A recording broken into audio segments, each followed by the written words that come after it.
All right. It says we are live. So, welcome from the sunny crossroads of America. We a talk show, Shooting with Disabilities, on Wednesdays. We talk gun, politics, or anything else that crosses my mind. Answer questions from the audience, either in the chat or by email at rickslife@gmail.com or spottedrick@gmail.com.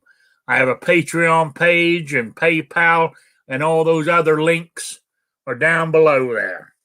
So just get that out there. Yeah, I was I said it's been up. I think it was got up to about 55 today here in southern Indiana. So spring's in the air. So there we go. Let's see who was in the chat. Who we got in the chat? Hang on, I lost my chat. Here it is. First in was Kingpin, then Gun Loving Grandpa, Defense Dad, Unknown User, and who else we got in here? The Gun Snob. Yeah, that's it so far, as people are starting to trickle in. On my panel here today, we have Wheelchair Luke. How you doing? Good. How's it going? Thanks for having me, Rick. No problem. Then we got Jason Stewart. Good evening, Rick. This is always my favorite show on TV. You're my favorite old son bitch. And then we got the one and only lovable Squibload. Yep. And then we got the man from New York. How you doing, New York Outcast? Hello. Doing well. Thanks for having me.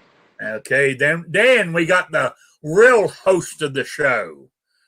The man, the myth, the legend, Patriot in the Dark. Oh, I thought you were going to say Clover. He's the one that talks so much. Yeah. No, hello, everybody, and everybody out there. Thanks for having me.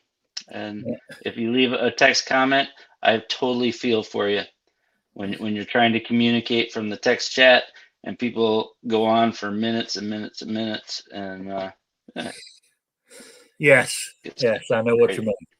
All right, I got a topic here. It's sort of nothing in. It's not really. Well, it could be this disability angle, but not really. I mean, depends how you want to look at it. I mean, my topic here is cleaning your firearm. Right? Now, do you just, when you clean your firearms, do you just field strip them and clean them, or do you actually take them totally apart? Is what I wanted to know. And for me, I just field strip and clean because, one, I couldn't tell you how to take a gun totally apart. And two, if I did, it's like me. Whenever I try to fix my truck or car, I always had parts left over. And I'm afraid that would happen to me if I took my gun totally apart. So that's why when I clean my gun, I only do field strip and clean. So, Wheelchair Luke, what do you do? I field strip and clean. I've maybe taken it apart like once or twice, like completely apart to clean it. But that also included me doing, watching a YouTube video on how to do the entire thing. I mean, I had time to do it. You know what I mean? But usually I just field strip and clean it, make sure everything's oiled up nice. But on Saturday, like I said, hey, I got a Glock, so a little bit different. Yeah. We try not to hold it against you. I appreciate that, Rick. Yeah. Jason. Well, I do a little bit of both. If it's a Beretta or something like that, I usually just field strip it. If I'm ever getting into working on or changing any parts or refreshing springs, I'll go ahead and strip it 90% of the way. But if it's a 1911, I 100% strip it completely everywhere and clean and polish everything every single time.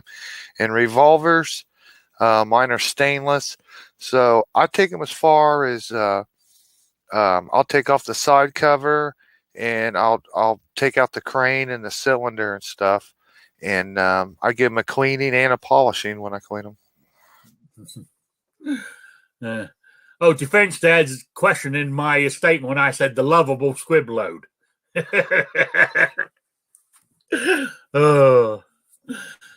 just reading the chat. Sorry.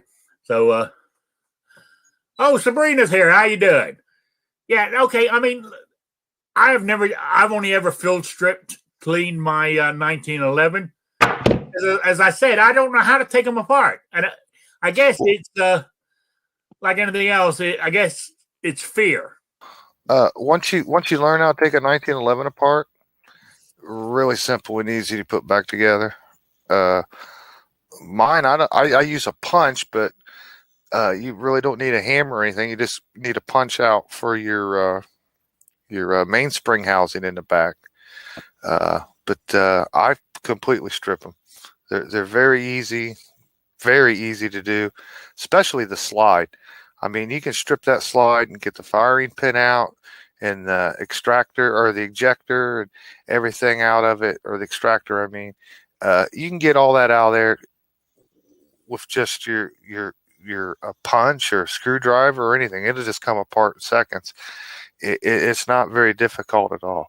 You can watch 1 or 2 videos and you'll take a 1911 completely apart every single time. That's what my brother does with his Dan Wesson. He does that exact same thing. Now I'm going to have to pull up some YouTube videos on it then. Squib, what do you do? Most of the time I field strip. On occasion, I might go one extra step. I think I've only ever pulled the firing pin out of my high power once. So that's the only time I've ever pulled the firing pin out of a semi-auto handgun. On my black powder revolvers, I'll pull the grips about every second or third time, but that's about it. I really just don't take it down any further than that. I'm sorry, go ahead. What about rifles? Yeah, with rifles, I just field strip them too. I mean, what I call field stripping a rifle might not be the same as what somebody else does, but for example, like bolts, I don't always take apart the bolt. Maybe that's every third or fourth time that maybe I take it to the range, something like that. Like on my Garand, I've never dismantled that bolt in 20 years, right? Yeah. But on an AR-15, I always take the bolt carrier group apart and the bolt apart. I guess it's just the AR-15s don't carry over from the military. Something I clean that I really don't see a lot of people clean in their videos are magazines. I take them apart, clean them, and oil them. I don't have to do it every time. I mean, you really don't filth up magazines that bad unless you're having a heck of a range day or you're out in the mud or the snow or something. So there's sometimes I take them down and clean them and oil the springs, and it's kind of overkill. But once again, it's just an old holdover from being in service. Yeah, that's what I'll be honest with you. That's what I do with my magazines. I don't know where I learned it from, but it got into my head to do that, and so that's what I do. New York Outcast. All right. I clean the hell out of my guns. It's just you break them down. A habit, I guess. I do break them down. I don't break down like firing pins and stuff regularly. I do that more like a quarterly thing or something like that. Every so many times I go out, pull the dual springs apart, the little cup and everything, make sure everything's wiped off, Q-tip on things, because it does kind of build up. I don't really see it being an issue. Maybe if I got a pine needle or something stuck in there somehow, but it's just rule of thumb to keep your tools clean. Same with magazines. They're pretty much on that same schedule. I do, throw them in usually a Rubbermaid container, hot soapy water, scrub them with a toothbrush, dry it all out, spray everything and dry it off with CLP so it doesn't stay wet. And lately I haven't even been CLPing the inside anymore because it just seemed to collect more dust. Even though I do dry it off, it just still likes to collect more dust.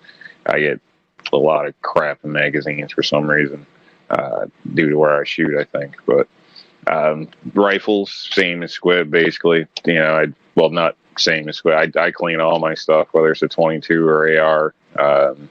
If we went and shot it, it's clean. So, I could show you every gun I own right now is clean.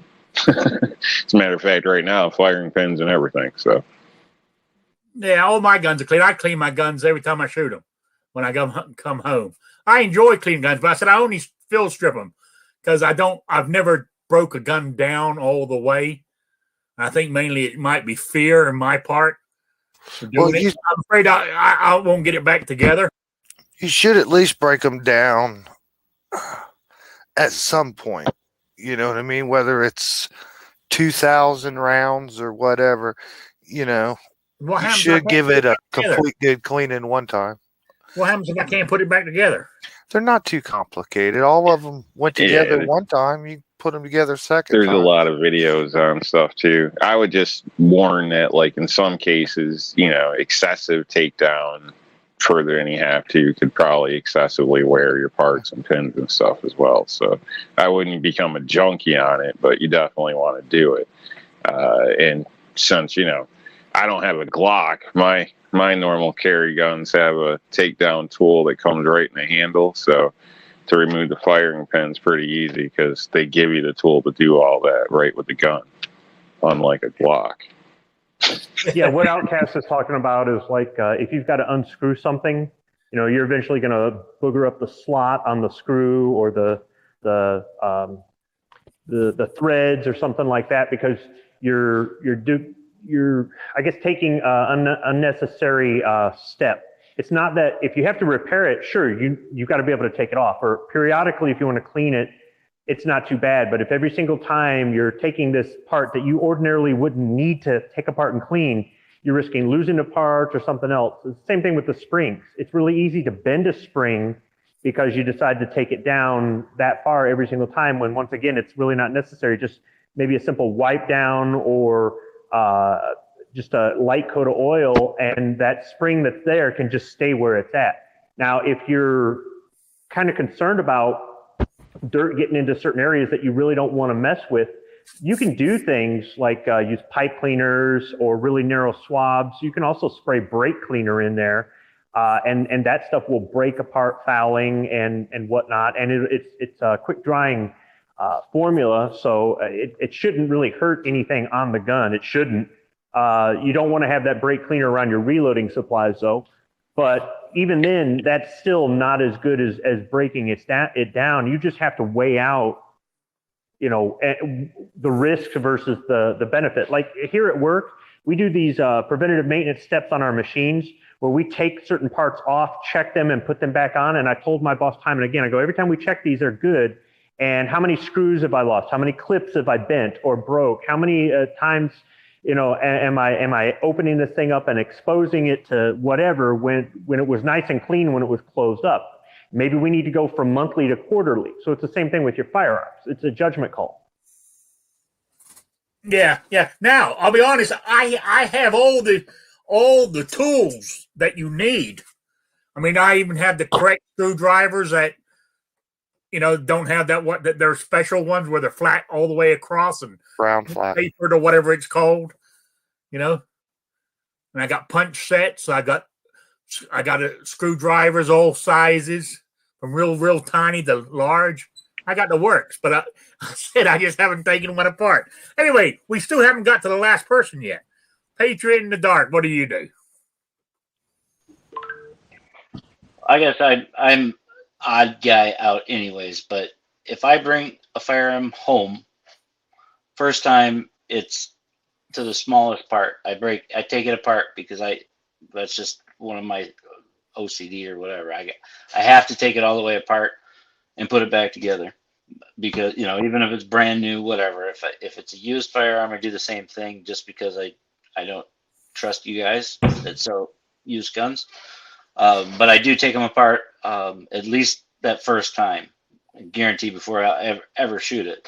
Oh yeah, and that's just whatever, because I want to know what it is. Because you guys can just look at it and say, "Oh, that's an ugly Glock," or "Oh, look at this, it's even an uglier Smith," you know. But I want to know the parts inside, because most of the stuff I buy can, you know, some of the, especially the old stuff. Like I took that Walther PP apart, and that little V-shaped spring with the little hook on it. Yeah, I'd never seen one of those before. And any of the wonderful videos you guys talk about, nobody tells you what that spring looks like. They just say, "Oh yeah, it's the It's the slide return spring, I think, or whatever. Anyways, it locks the slide to the rear. Since there's no button for it, there's no it's just once the magazine's empty, it pushes up and it pushes it over. So it's never been described, and so I take it apart and I got stuff flying all over the place, but that's one of the things I take things apart in a pillowcase, just because those springs, for a 1942 or 43, you can't find those. They're pretty pricey if you can find them.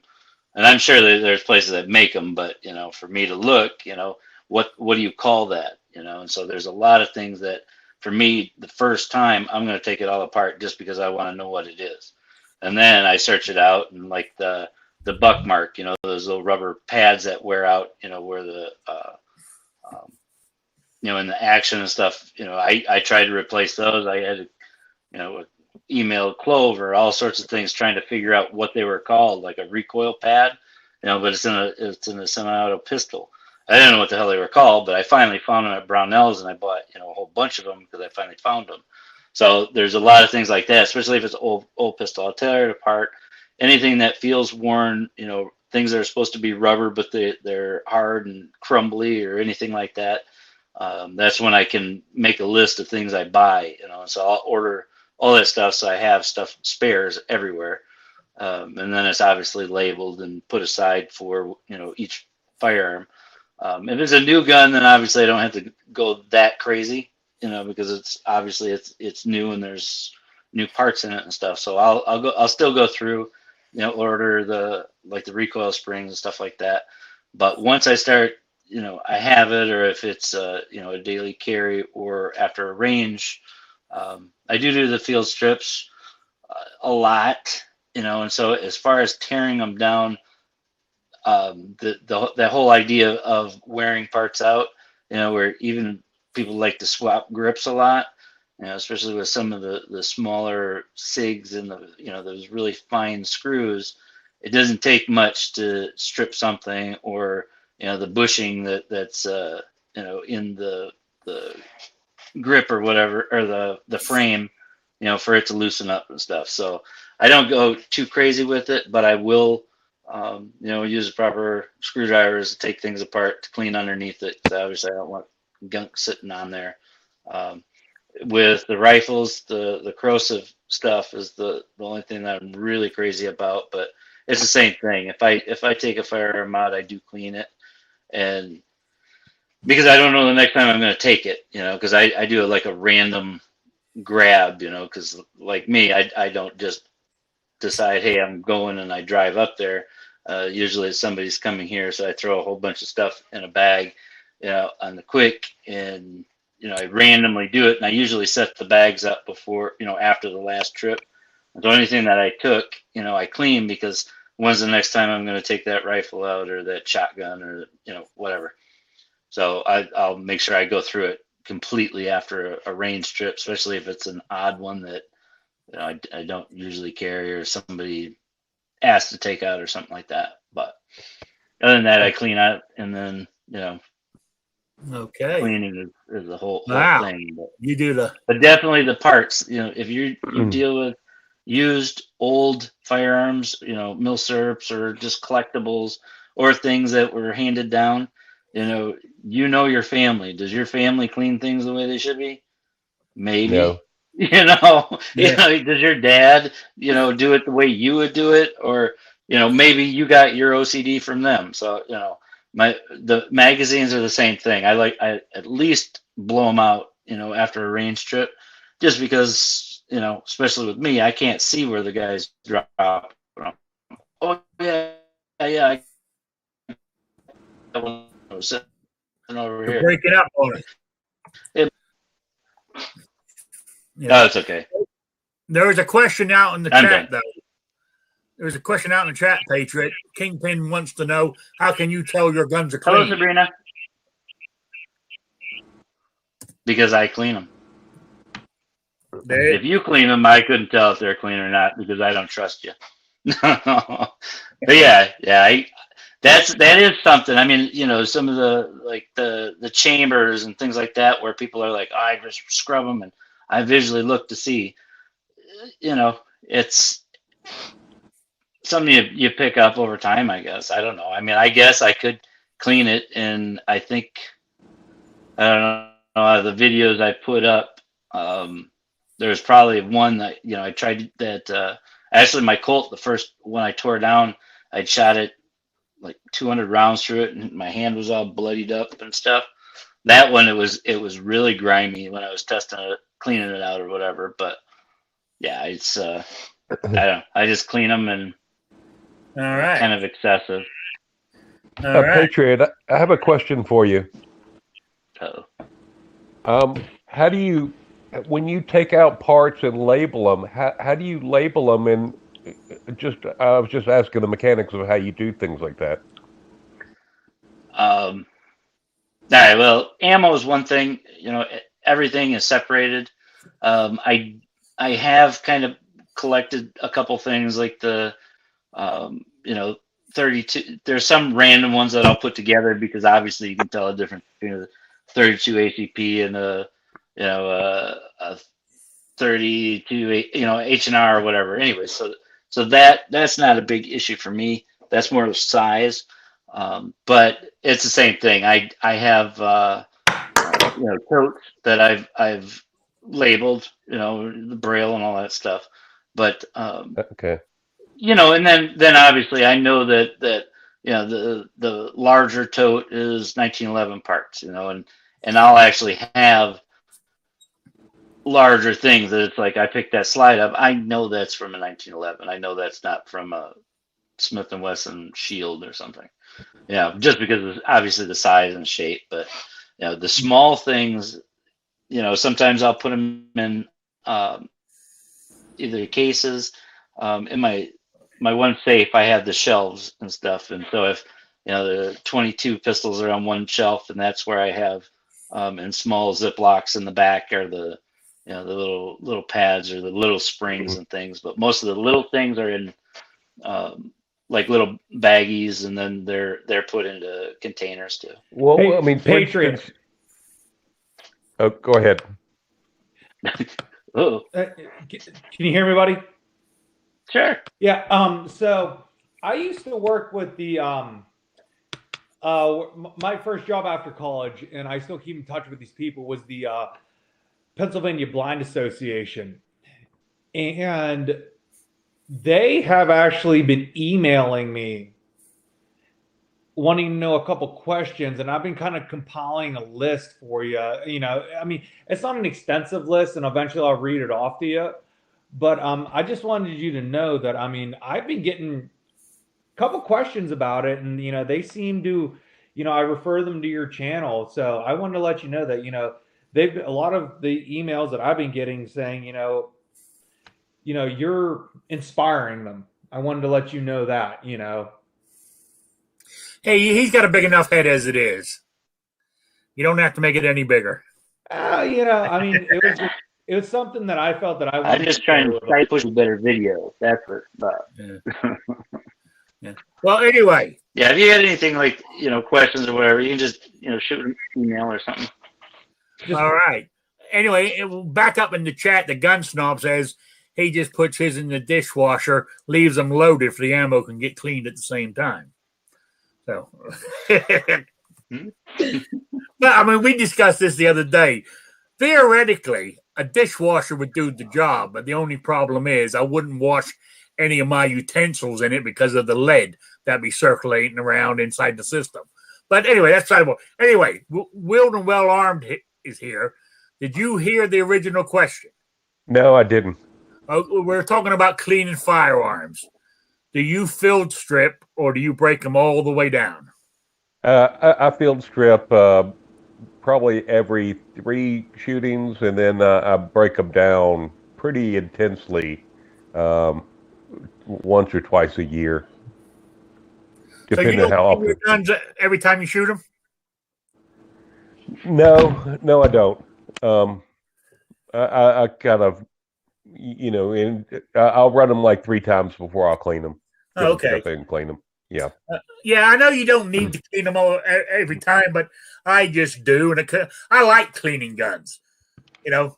But I'm gonna have to look at it and take the gamble and strip one down to see if I can do it and put it back together without any parts left over, you know. So, well, in the 70s, my grandfather, we would clean them religiously. You came back from shooting and you cleaned, for 30 minutes, and did not go past go. You had to clean the guns. But with modern day powders and solvents and oils, you don't have to. oh, okay, all right. So, everybody got anything else on that topic, or we move on to the next one? Well, I'll say it would depend on the gun, but I've seen a lot of famous people, a lot of firearm famous people, and I've seen videos for them where they talk about, like, why are you cleaning your gun? You don't need to clean it as much as you are. Talk about, like, they'll put thousands and thousands of rounds through their guns and never clean it, never strip it and clean it. Drop a little oil here or there and just go with it. I've seen Bill Wilson from Wilson Combat talk about when to clean them. Ernest Langdon with the Berettas. I think he had a PX4 Storm, and he shot like 50,000 rounds out of it, and the only thing he ever did was run like a bore snake through the barrel. Yeah, I know people do that, and they don't have a problem, but I don't know. Maybe I just like having a gun that looks brand new still. Well, I will add to that. I have heard them say they're not talking about their carry gun either. They're talking about their range toys, not clean. Yeah, I mean, yeah. It really doesn't matter what it is, in a sense. Grit against a surface, like water against stone, eventually it's going to produce wear on your parts. So it comes down to how much do you care about your equipment and how much do you want to rely on it, in a sense. If you're looking at it to save a life and this and that, I think it's worth cleaning it more than you want to, keeping it clean, basically. But again, if it's a range toy hobby thing and you just look at things differently, it might not matter. But eventually, stuff like that is going to create wear. It may be tiny, but it is creating wear. So, there's no two ways about it. yeah. And I think Wilson Combat sells parts too, so it'd probably behoove them to say don't clean them so they can wear out quicker. Yeah, it might be easy to not worry about maintenance on your gun when you own a firearm factory. Well, Wilson Combat sells parts, and I do like their individual parts. They also make decent magazines. But this is the same guy who says, don't drop the slide on an empty chamber on my 1911 or you'll break it because it's too fragile. So take it for what it's worth.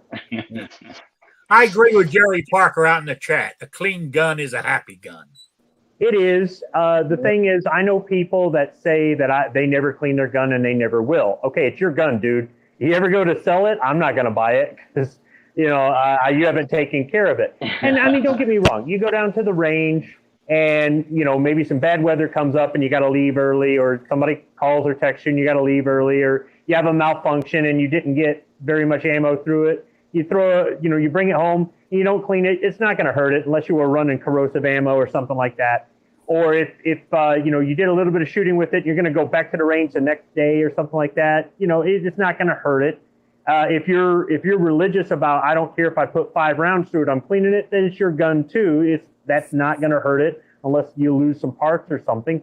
It's really personal preference. In the military, they had us clean our weapons a lot, even when we weren't using them. And sometimes it was just to get us, keep us proficient at it and to give us something to do. But it was a good habit to get into. I'm not going to say that every single time I come home from the range, I spend time cleaning. If I have time, I'm going to clean them. If I don't, I'll get back to them later. I've also sighted in a rifle before deer season and didn't put a lot of ammo through it and left it, just said, nope, not messing with anything on this gun. And then after I shoot the deer, then I go clean it. I mean, it's just personal preference. Yeah. Oh, Two Live Moon, the chat says, my guns are cleaner than my truck. Yeah, mom. And the same with mine. I actually have to clean my truck to put my gun bag in there to take down the range. My truck's that bad. But all right, before we go on to the next topic, I just wanted to mention something. I was looking at because I was setting up to pay my insurance premium, medical insurance premium on my supplemental I have on my Medicare, and the a couple of claims have come in already. I think I mentioned it the other day. The doctor that put you under charged me just over $5,000, and they haven't. I noticed they haven't. It says it's in process, so I don't know how much I'm going to have to end up paying. I hope none. The doctor who actually done the surgery, is his bill. I don't know what's going on here. He put in the bill for $4,700. It's in process. But here's the one that's scaring me. The hospital. This is in process, so I don't know what's going on. Put in the bill. Now, I went in there Thursday morning. I was in there Thursday morning at 6 o'clock a.m., and I left at noon the following day on the Friday. The bill is $64,461. Yep. That's 10 times more than having a baby. Yeah, well, Rick, you know what you're paying for, really. What's in that bill are all the people that go to the emergency room with no health insurance because they have a cold or they want pain pills. That's what you're really paying for. Yeah, well, here's a question for you. Now, the doctor only charged me $5,000. I'm wondering some of that hip replacement money is in that hospital bill too. Because I thought the doctor would charge me more for doing it, for a new hip, but I don't know. I would think the hip would be we'll see what happens. $6,500 alone. Now according to my insurance, I am meant to pay the first 3 days or something. I have to pay for the hospital room, and it's $270 according to my insurance. That's all I have to pay. So that's all I should get billed from the hospital. So let's see. You should have got one hell of a sponge bath for that cost. Yeah, $64,000. I went, Jesus. But anyway, I just wanted to mention that. Live-in recovery nurse. I was so shocked. I didn't even pay my premium. I forgot to pay it. You get that sponge bath though? Do what? Did you get that sponge bath though? No. But the girls saw me hanging out there because no visitors allowed, right? So the whole time I was in there, I was wearing that stupid gown with your ass showing, And I'm sitting down all the time, buddy. I wouldn't know. I mean, plus they had me, like if I had to get up and walk, they had me walking down the hallways with my ass hanging out all over the place. If I went to the bathroom, they came in there with me as I'm, standing at the toilet there trying to take a piss or, so they saw it all. So, that gown you had a nurse hitting on him. That gown he was wearing. You ever do that flop? Yeah, that's their version of a $2,000 suit. Yeah. You ever do that flower thing? Do what? You ever send the nurse the flowers? No, I didn't. All right. Next topic. It's got nothing to do with disabilities per se, but it's gun related. As I've said when I opened the show, it was 55 degrees here. But I looked at I know they can't go out too far, but the long-term forecast for because we're almost in March now, for the whole month of March is in the 50s and 60s here. There's going to be rainy days, but nothing colder than that. So, and I'm feeling good. So, do I go shoot what little ammo I have? Because I haven't shot a firearm in almost a year. Oh, that's a tough question. Now, if I I'd shoot say my try to 380, buy a box and shoot. 380, if I shoot my 380, I've got about 300 or 400 rounds already that I reloaded, right? And I've got enough small primers to reload. I got 300 small primers left. And I can't find small primers anywhere to save my life right now.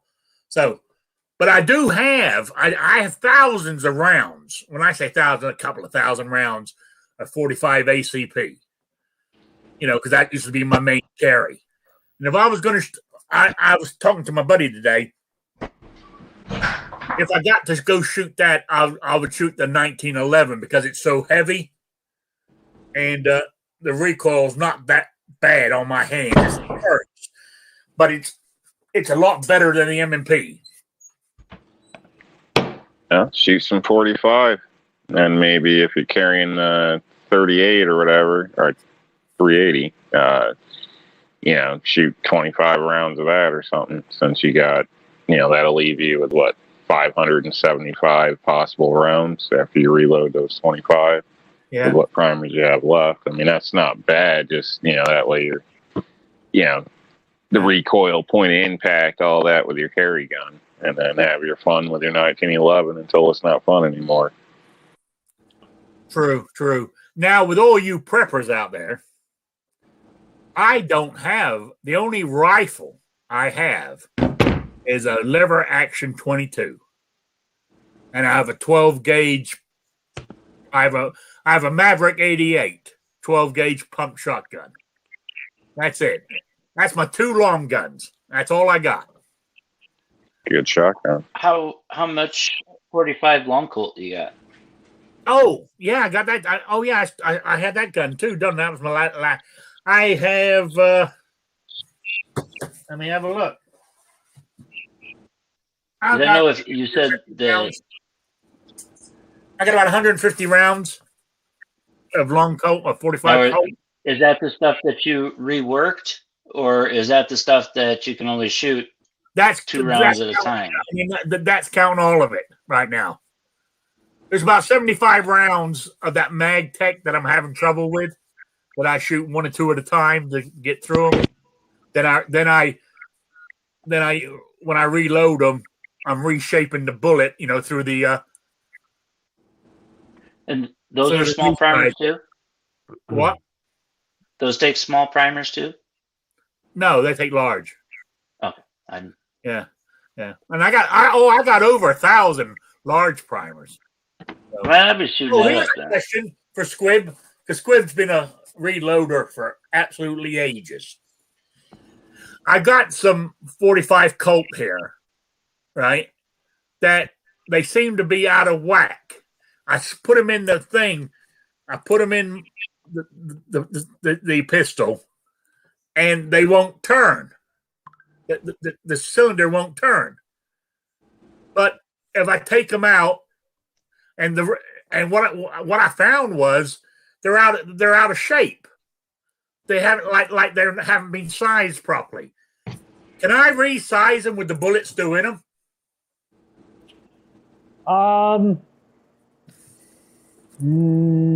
No. I don't think it'll make it all the way the full length. It'll stop at the top of the die, and you won't get all the way down to the rim.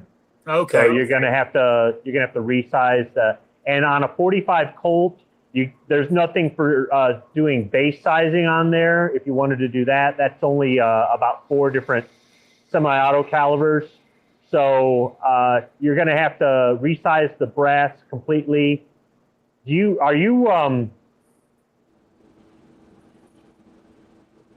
When you're processing the brass, aren't you resizing it as the first process? No, he's got brand new ammo. This is brand new mag tech. Oh, you're talking about brand new. You're hand loading with brand new brass, and you're having this problem. No. Cotton ammo. Factory ammo.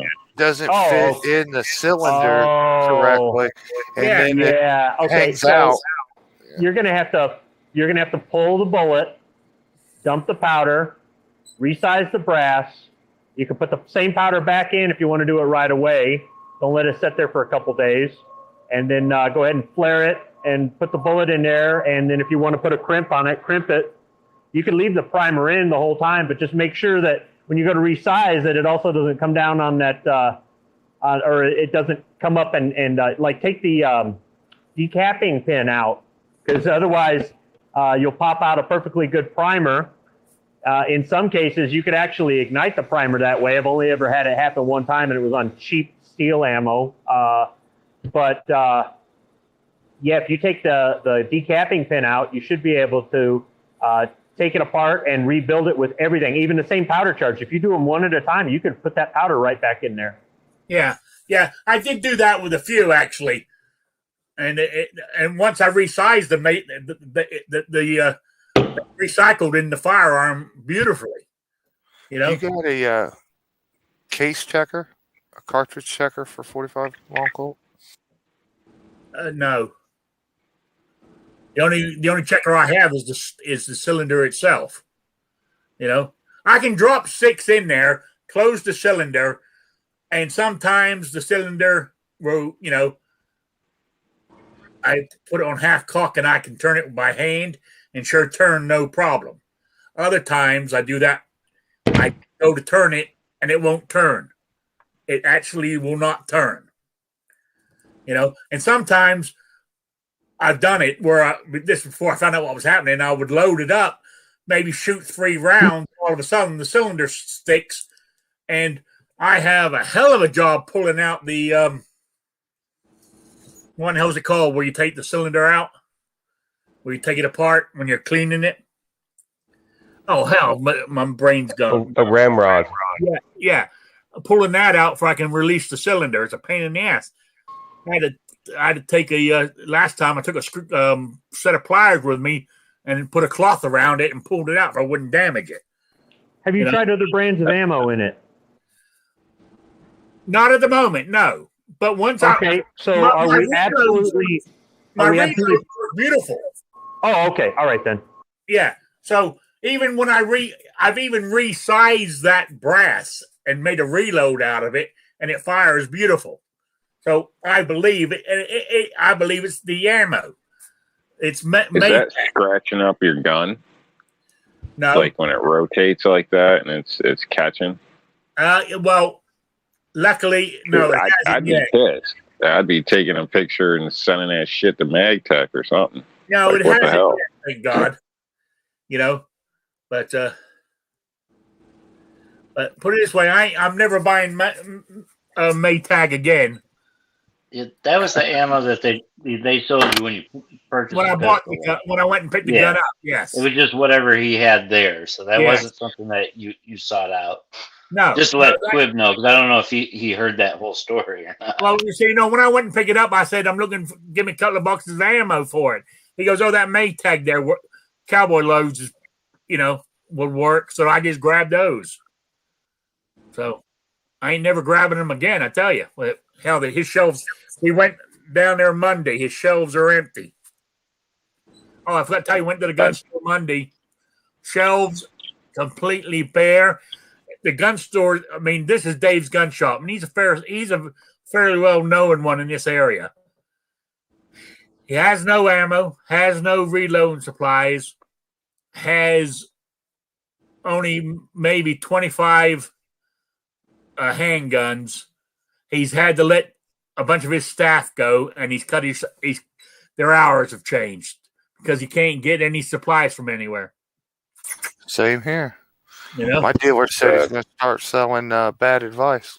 Yeah, I've seen it the same way when I've gone in. They're like, "I'm sorry, I wish I had something to sell you." I'm like, "Damn, me too." Like even accessories or anything, I feel bad not buying anything. And I got to go out of my way to get there. If you wanted holsters or any kind of accessory, he had it. But the stuff you needed, he didn't. And he said he's been told by his distributor, he'll be lucky to get anything for months.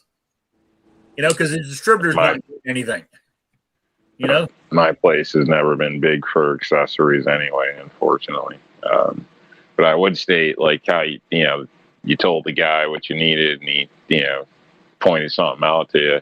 I find when you do that, it seems like they always give you the stuff that's not selling. You know, they got to get rid of that shit. So they Yeah, always, I think that's what he did with the if you don't have a clue when you come to the counter, they're like, "Bingo, gotcha." You know what I mean? They'll dump that shit on you. Yeah. So, Oh, defense. That's what Rob's shop did with that Smith & Wesson Shield. Is oh man, we got a pistol for you, buddy. Oh, defense said he went shooting yesterday. I went shooting yesterday, and this old boy started grabbing my 45 brass while I was shooting. Had to stop and correct the dude. Pissed me off. It would me too. Oh yeah, I don't even know how I'd react. I might fucking put a round in him for doing that. Yeah, he said he was collecting it for me, but I think he was trying to cover his butt. Oh yeah, he was. He was going to take that. He was hoping that you didn't want it. Don't touch my ass. Don't touch my brass. That's right. You know, so all right. But what I'm saying, where I was going with this is the weather's getting nice. Do I go out and shoot some of my ammo? Yes, a little bit. Yeah, I can reload up to 300 rounds of 380, and I said I can load over 1,000 rounds of 45 ACP if I wanted, because I got the brass and I've got the primers and I've got the powder. Just couldn't cap off 100, man. But see, I don't think I could shoot 300 rounds because I don't think even on the 380, I don't think my hands can take it. You know? Yeah, but that 380 is easy. Oh, it is. It's a beautiful. And it's a pimp gun too, with all that gold on it. It's beautiful. I look at it all the time. Even when like I was wearing, because it was so nice. I had my short sleeve shirt on. I had my vest on that says, "Oh, look, he's carrying vest." You know, and even when I was sitting in Deb's diner, I pull it open and I would crack open the inside pocket and look at my gun. It's so nice, you know. So, and here's the strange thing is, I'm shooting right-handed, right? But my right shoulder is so bad, I can only raise my hand up shoulder height, right? And reaching over to this pocket, it hurts. So I'm pulling it out with my left. I can shoot with my left, but I can get my left in there faster than I can get my right in there. I'm hurting so bad, it's unreal. You know?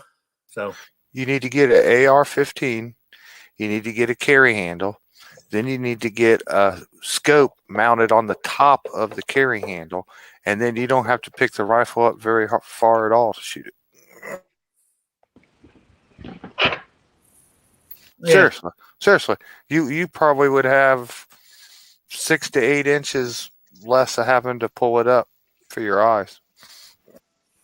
Yeah. You wouldn't have to bend your neck down or any of that.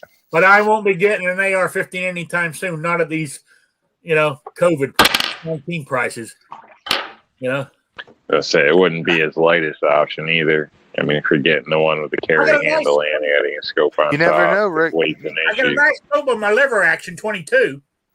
With the prices nowadays, you might be able to sell some reloaded 45 and have enough to buy an AR-15. True. That is a good point. You say that your shop won't have ammo for months. Meanwhile, these execs from these ammo companies are making YouTube videos whining and complaining about their customers and just giving us nothing but excuses. If they really wanted to show the customers that they were doing something, they would be running a machine while they're talking to the camera instead of walking through an empty warehouse. I mean, that's one more guy that could be making ammo that day, and instead he's mugging for the camera. Yeah, you're right. You're right. It is. It's disgraceful, really. Well, we're still in it. I think it's getting worse. Everything.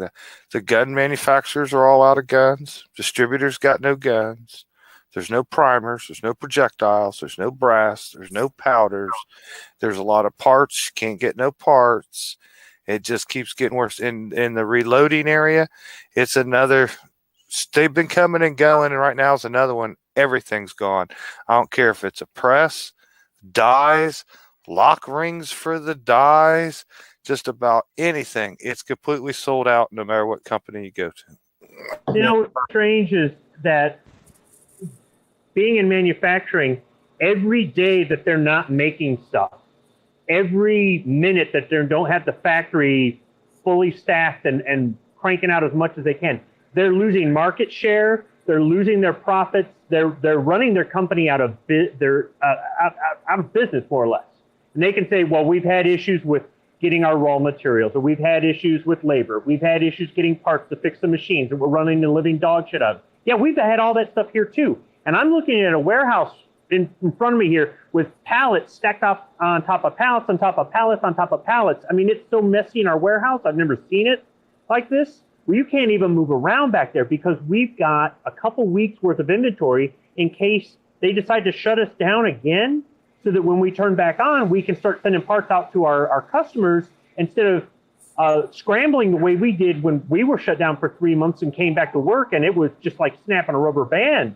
I mean, it was like, come on, go, go, go. And we're still breaking machines because we're running the crap out of them. And, you know, some of these parts come from China. Well, we waited 6 months to get a part for a machine. You know, this thing's been setting for 6 months. And once we got the part, we got it back up and running. In the meantime, we tried other things. We still have people that walk off the job because they can go down the street and get rehired or whatever. They keep getting their stimulus checks. They don't need to work. So I understand, from somebody in manufacturing, I understand some of the problems that plague these gun manufacturers. But at this point, they're throwing their future away. They're throwing money in the fireplace by not going, they want 100,000 guns? Let's give them 100,000 guns. They want 10 billion rounds of ammo? Let's sell them. Could you imagine Ford Motor Company going, oh, sorry, we're only going to make this many cars this year. We know that demand is 10 times that much, but we're going to give the business to Chevrolet. They'd never do that. But these ammo companies don't work like that. They don't care if the competitors are doing this or doing that. They're not thinking like a company that wants to be on top. And it's a whole different mentality with the way they make things. But it is, at this point, it's nothing but a bunch of excuses. Yeah, I mean, some of these ammo companies say they have orders that it'll be a year out from now before they can fill them all.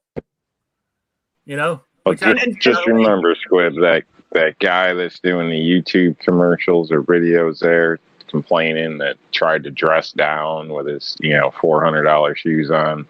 He just got there like 2 hours before, walked around, cracked a whip, told everybody to clean shit up, make it look good. And then, walked around with the video. And after the camera wrapped up, he was out, by lunch. So that guy can't run a machine anyway. So you can't count him. Well, that's the difference between there and here, because, I mean, even the plant manager here can run a machine. But I remember we actually had a video studio at the place I used to work at. We had a dedicated guy that did nothing but shoot commercials at our building. And it's all lighting and camera angles. You could have an entire disaster right behind the whole camera crew. And if you just get it in this corner of the building where the light comes in just right, and we've got this, whatever it is you're trying to look at in the background, and you use filters and all this other stuff, you can make the place look cleaner than it is, look bigger than what it is, look more productive than it is. So I was catching cues in those videos and stuff. I mean, he purposely walks through an empty warehouse. You see a pallet here, a pallet there, but otherwise those pallet racks were empty, showing that, hey, we're not even hoarding this stuff like you guys think. We're actually shipping it out as fast as we make it. And don't get me wrong, I understand it costs a lot of money to build a factory. It takes time to get a workforce trained. And if you spend $40 million in a year to build a new factory to double your output, and then the next year the demand goes down, you're stuck with that. But there are ways to work within that as well. And I understand, too, they're also handling hazardous goods. They have to have special permits for all the powder they have in there. We don't, as reloaders, we could have, 400 pounds of powder in our basement, and we don't need any special permit. But they have to have special licensing. I understand there are hoops to jump through. There's all kinds of stuff to do but working in a business where we've paid whatever it costs, we complied with whatever we had to comply with, and we worked the crazy, stupid hours working through nights and weekends and holidays and everything else, because this was tens and tens and tens of millions of dollars and the potential to make even more in the future if we didn't do that. And I don't think these ammo companies think like that. They're not looking, and I think it's because they answer, for the most part, directly to the consumer as opposed to having contracts. You know, with the automotive industry, it's more about contracts. There are so many safeguards built into the whole chain so that you don't necessarily just shut down a factory. It's going to cost you too much money. Whereas with the ammo business, I don't think they work like that. And I'm not saying that they should change how they deal with their customers, but I'm saying that maybe they should look at some of these other industries and go, how do these guys go from, we want to make a new, widget, and we want to have it to market in 2 years, and in 2 years they've got it to market. How do they do that? But I don't think they are. I think they're going, we've been doing this for 200 years, and this is the way we're going to keep doing it. And that sort of mindset, somebody's going to get innovative.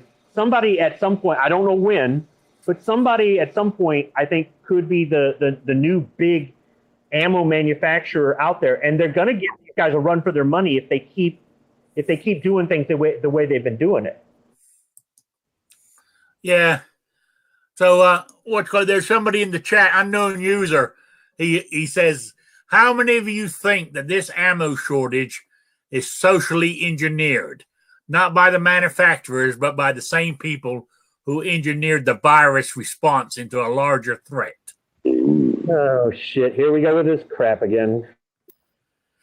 I think it's very possible. You're not into conspiracy, are you?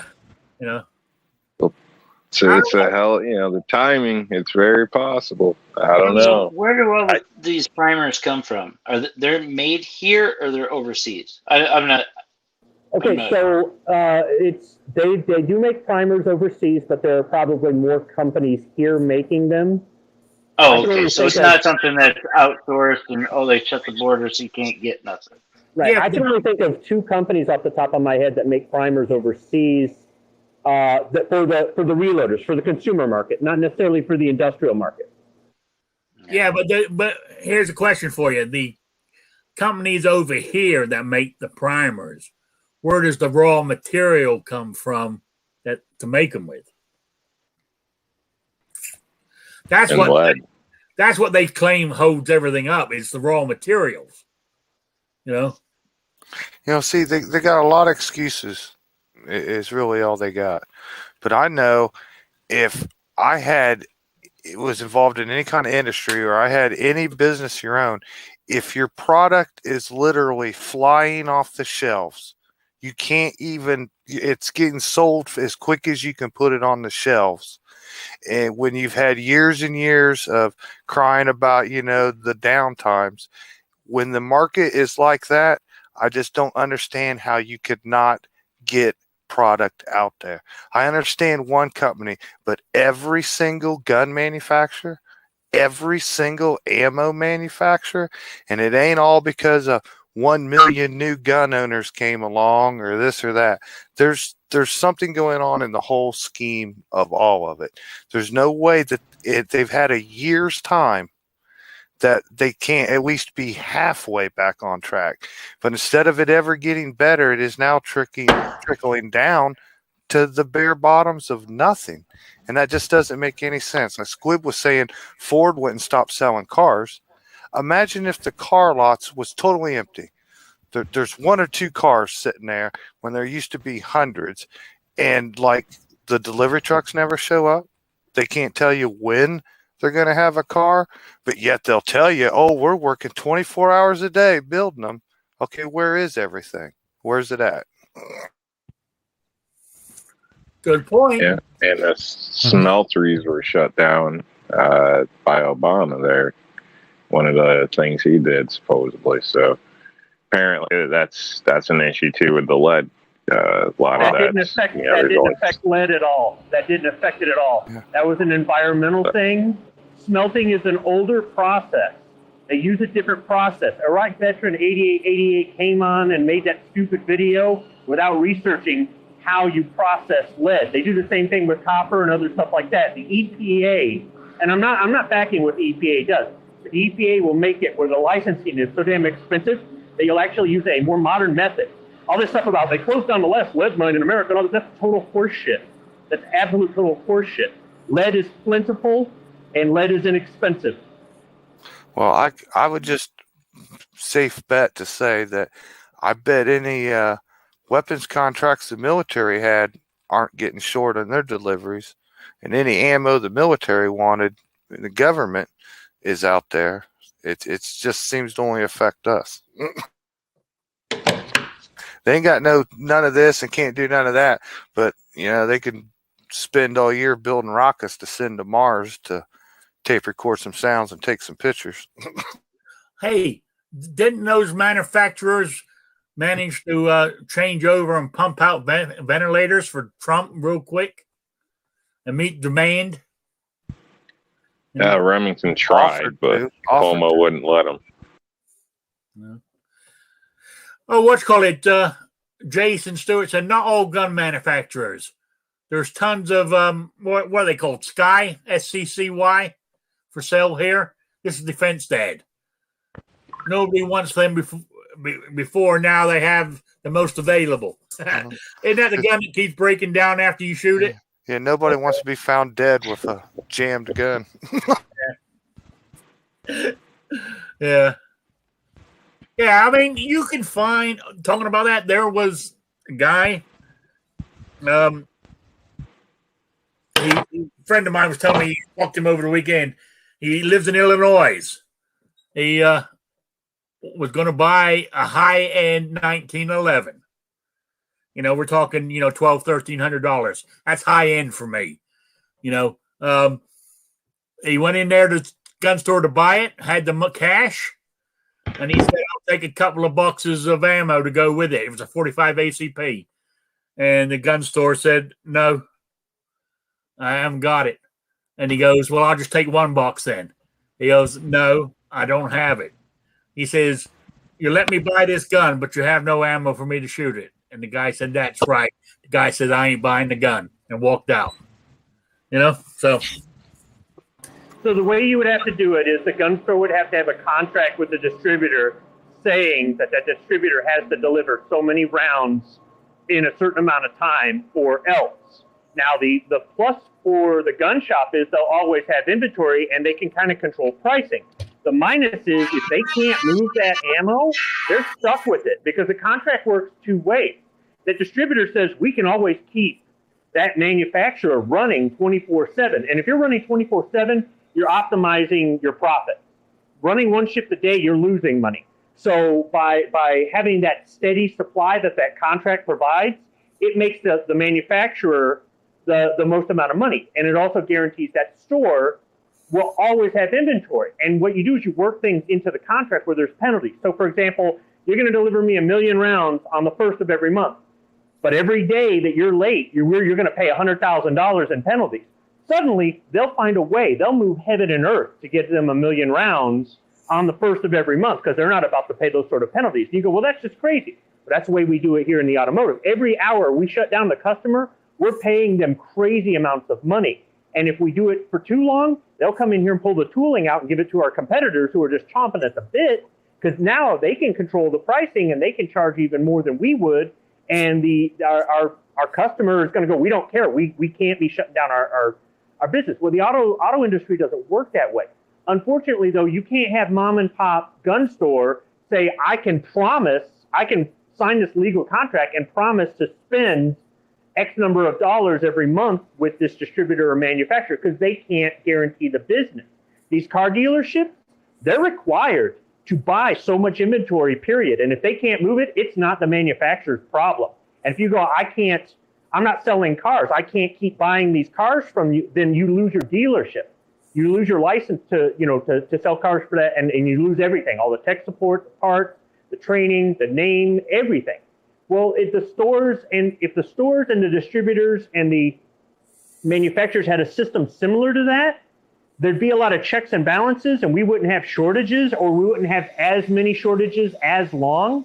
But I think you'd run all these small mom and pops out of business because they're not going to be able to fork over that sort of money. Now, if there's a way they could pool their buying power, like through some sort of association, then they could do that sort of thing. But once again, you're making it where everybody has way too much to lose if they sit on their ass. Because that's what they're doing right now. They're sitting on their ass. Yeah. Unknown user says one of his local gun stores saves back one box of ammo for every gun on their shelf. So every person who buys a gun can have a chance to buy ammo. That's the way it should be, the way it is right now. So Hey, I what don't about know. I'm with Jason. I'm with Jason. I think, with every manufacturer running at high capacity right now, why don't these little shops have more ammo than they do? I mean, it seems like everywhere is drying up or dried up in a sense. So where the hell is it? Especially if all these big places have a 2-box limit and this and that. There's not that many people out there buying it. So where the hell? There should be pallets and pallets of extra ammo somewhere. I mean, you would think. Those 500 million new gun owners already got their ammo. So they should have been able to fill that void up by now. Well, what else could happen? Biden's going to give amnesty or wants to or whatever to 30 million, people born south of the border. So if he gave them all U.S. citizenship, there's 30 new people. If you just say like 1 out of every 30 now wants to go buy some 9mm or something, we're back into like blaming the new gun owners. You know what I mean? There's nothing on the shelves because of them. Like I said, I just don't see how a company cannot put their product out there when it's like the absolute high point in sales for their entire lifetime, and they don't have a single product to put out there. That makes no sense. Because they don't feel that they have anything to lose. They don't care. You're going to be there next year and the year after and the year after. You're going to buy their product no matter what. So whether or not they're meeting demand or they're not meeting demands, as long as they're staying in business, they're not interested in putting their competition out of business. They're not interested in getting market share and being number one. And then at that point, then they can really control prices, right? They're not interested in a lot of stuff because it's got to be something about the way they run that industry. And I do think the bigger stores, the chains and stuff like that are definitely going to have stuff way before the mom and pops. The mom and pops just don't have the buying power. I remember at one point back when ammo was dirt cheap, I looked at buying a pallet of 9mm. A pallet, shrunk wrap, delivered to my house, $22,000. Now, think about it. Now, let's say you wanted to buy a pallet of 9mm for your gun shop. At today's prices, who the hell knows what that pallet costs delivered? All right? And that's only one caliber. Now, let's say you wanted to do that times 10 calibers. You're talking about $2.5 million. How many mom and pop shops can either pay or finance $2.5 million? They can't, right?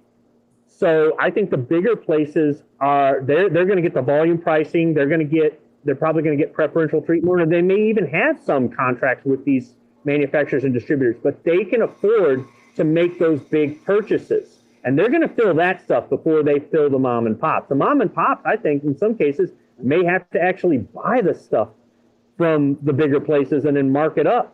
And there are those people that will not go to the big box store. It's either too far away or they're not given the business. There are those people that will not buy stuff online. They will only buy from their local. And they're going to be the ones that are going to be the last ones to get ammo. Yeah, I brought that up to one of my shops because I've got two. I've got a big one that they seem to always have something, which I refuse to go there. And then my favorite shop, they have everything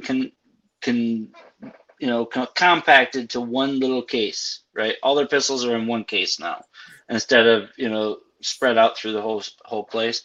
But, I call them and I say, hey, if I order something, is it better for me to have you order it? Do you make more money? Or should I order it and have it shipped to you and you just get the transfer fee? And, it works out better for them if they just do a transfer in that. Well, I came across somebody that left a comment on a video that said there was in Pennsylvania, of all places, but there was a shop that had a couple rifles, and the prices were a lot lower than what was here the last time they were here in my area. I would say at least $400 or $500 cheaper, right? And so, but they had a couple of them. They actually had 6 of them. So I was like, well, hey, I'm gonna order, 1 or 2. Do you want me to order another one and then you can have that? I mean, because some money is better than just them sitting off. And I don't know, the particulars of that kind of business. If they purchase it, I mean, I'm sure that they don't, they have taxes and fees or some, business side of it, but they didn't even want to touch it. It's kind of like, and that was from just another mom and pop shop that wasn't a large place.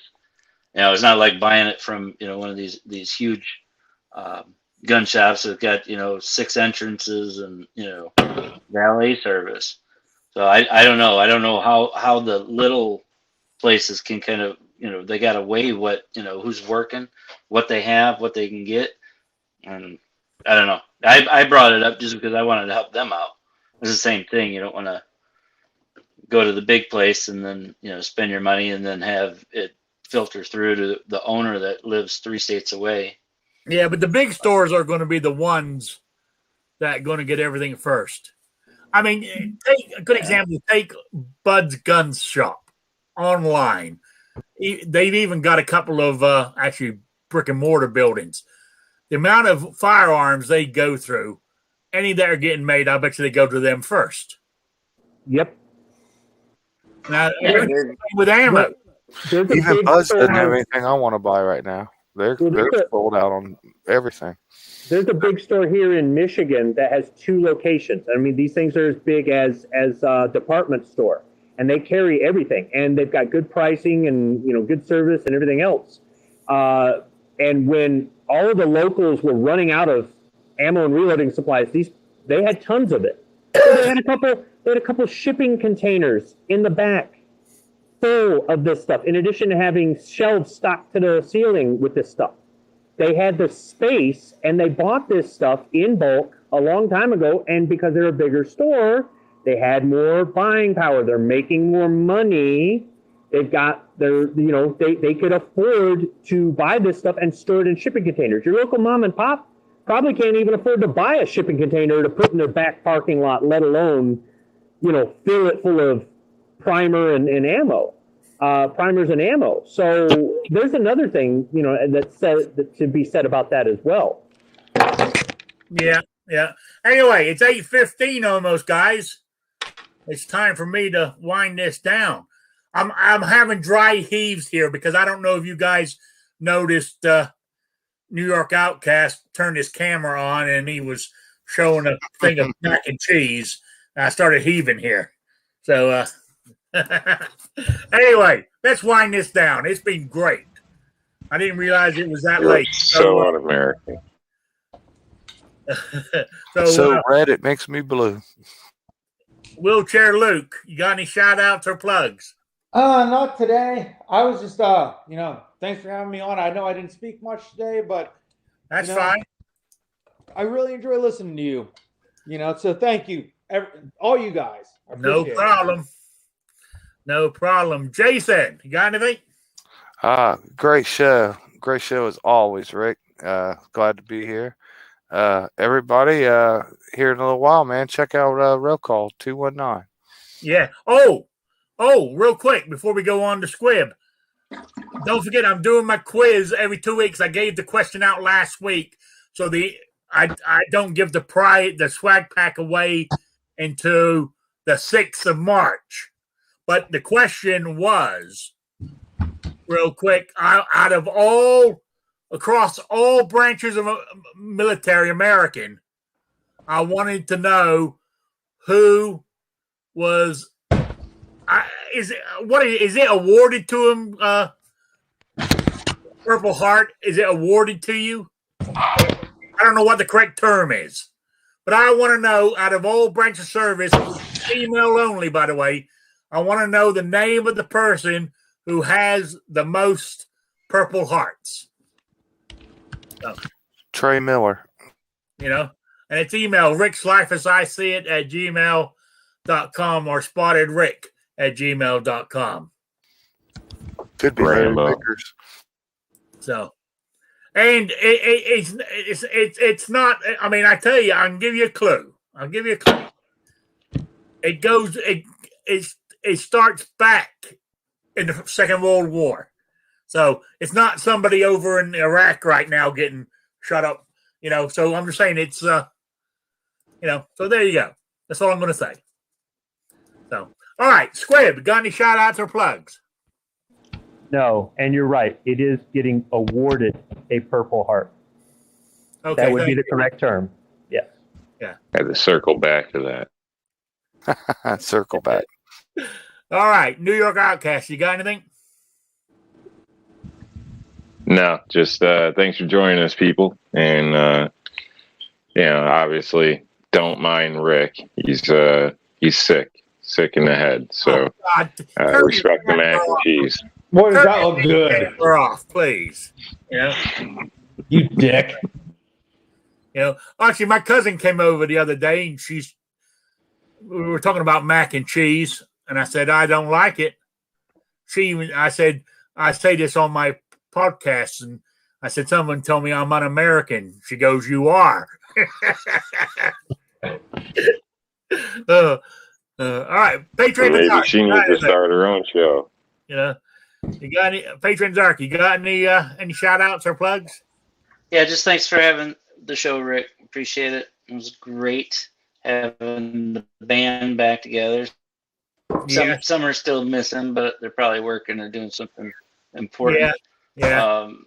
The only thing I've done is the putting out all those documents. So if anybody has any that they'd like to suggest, just drop me an email. So teach your kids. Don't let them sit on the stupid brain suckers or whatever they call them now. Have a nice night, Sabrina. All right. Great to see you out there. Well armed. You got any shout outs or plugs? Well, thank you very much. And yes, I got a three-way video. I did a three-way comparison, so not sure how much footage I got that's usable. So it's either going to be one long video or 3 short videos. So anyway, that'll be coming this weekend. Okay, great. All right, now don't forget, guys, I'll be back on Saturday at 3 p.m. Eastern. So there's plenty more of this to come. If you guys got any questions that you want answered, just email me at my address, rickslaffersIseeit@gmail.com, and I will make a list of your questions, and we will talk about it if that's what you guys want to do. Any help you can give me, I appreciate. So with that, I want to say, thanks for everybody being here, and I'll be back on Saturday. So all I want to say is good night to everybody, and I'll see you on Saturday. Good night, Sabrina. It ain't